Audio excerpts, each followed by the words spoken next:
All right, guys, what's going on? Welcome in. So, senior NFL advisor James Palmer dove in and gave some reports on a recent Bleacher Report stream regarding the New York Jets general manager position. Well, GM slash head coach, but more so with general manager. So, to recap that stream or recap these reports, Palmer talked about how the New York Jets right now are selling these jobs as a blank slate, which personally I think is the right move. 1000%. 1000%. I cannot stress that enough.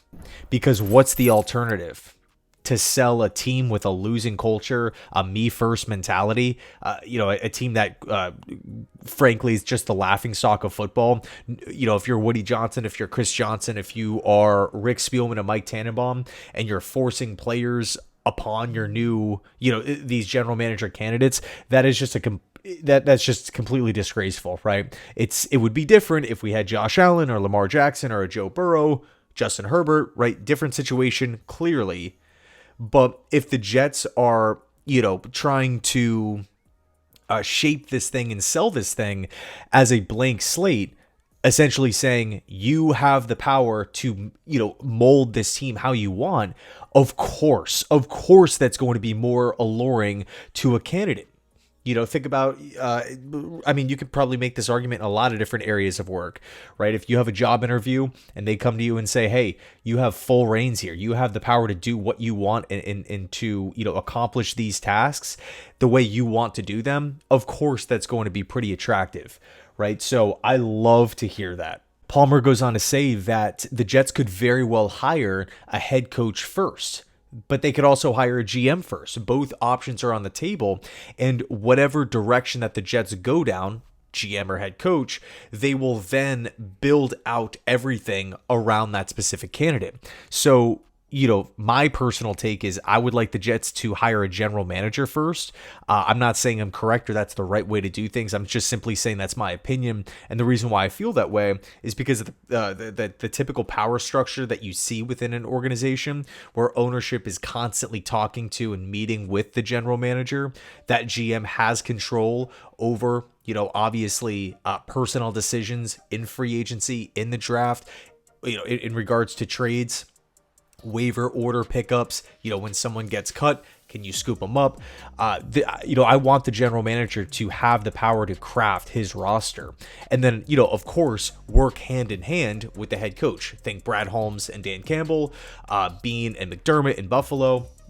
You can just point to, all of these well-ran teams, the majority of these well-ran teams. That's how they do it. That is the blueprint, right? And then, of course, we do have other situations in football where we see the head coach maybe have more power than the typical head coach. We can talk about when Pete Carroll was in Seattle. They actually hired Pete Carroll first and then brought in Schneider, with the help of Pete Carroll. We could talk about Sean Payton in Denver. Man, he has a major pull with the Broncos. We can look at Jim Harbaugh with the Chargers. These guys are not 10 heads down the totem pole, if you will. Like, they are up at the top of the organization. They are a major piece, a major deciding factor in a lot of different things. Palmer actually said he spoke to numerous candidates regarding the job. Now, we got to imagine that he is talking about candidates that have either A, interviewed already, B, set to interview with the New York Jets, or C, guys that are currently out there on the open market. Obviously, a candidate that Palmer has talked to is not Ben Johnson or Aaron Glenn. Why? Because the Jets can't talk to him, right? For obvious reasons.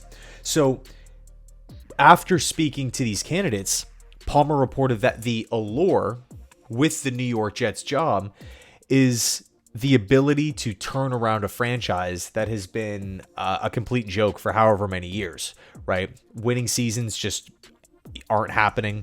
It's excuse after excuse after excuse. It's failed draft pick after failed free agent signing. It's one issue after another. The ability to take a team like this and to turn them around, you're essentially a hero, right? Like, think about that. Think about how Dan Campbell's viewed in Detroit.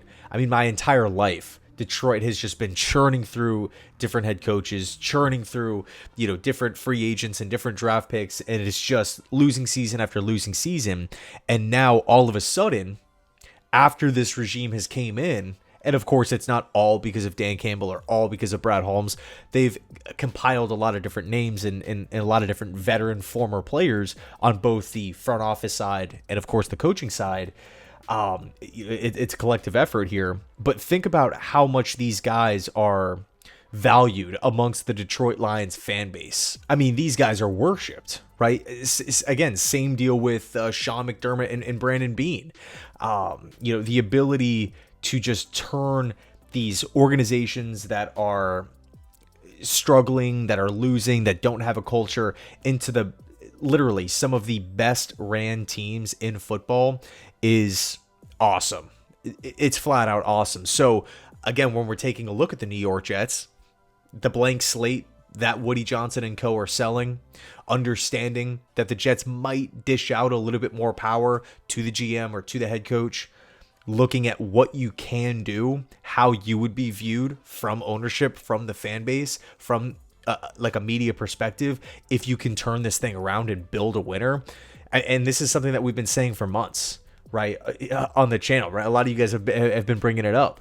The Jets general manager gig is not viewed that bad. It's not. The general manager openings do not open that often. They just don't. It's not like head coach where it's like every cycle there's 5, 6, 7 openings. If you're an up and coming head coach, chances are you're going to have a couple of job interviews every single cycle until you decide to make. I mean, Aaron Glenn's been taking head coaching interviews for years now. Ben Johnson feels like he can take his pick on wherever he wants to go. Mike Vrabel's going to have multiple head coaching offers, I would assume. There's plenty of opportunities with coaches. With general manager, front offices are huge. It's a tough business to work your way up. And I think I honestly think the Jets will be fine. I think they will be fine. So anyway, let me know your thoughts down below in the comment section on this. Thanks so much for watching, and as always, go Jets.